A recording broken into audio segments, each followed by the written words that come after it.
Balita ko, may asawa at 2 anak ka na. Eh, iniwan mo ako. Matagal-tagal din yun.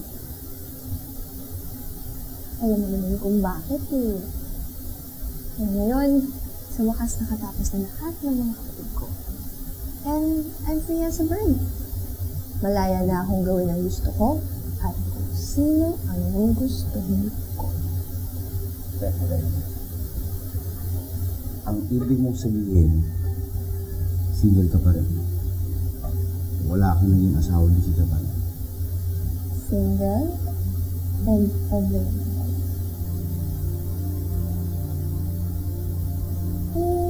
Ikaw, ready ka ba ba?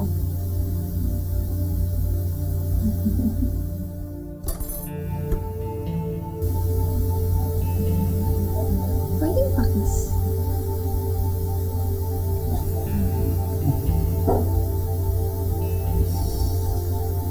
Sige na. Pwedeng pakis eh.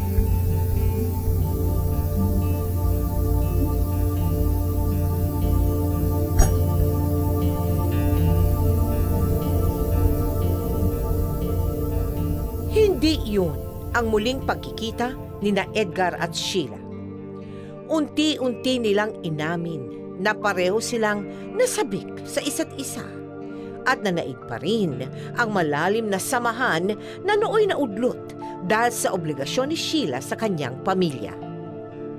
Ang pagkikitang iyon ay nasundan muli at nasundan pa ng maraming beses hanggang sa umabot na sa hindi pag-uwi ni Edgar ng ilang gabi sa puder ng asawa niyang si Lucy.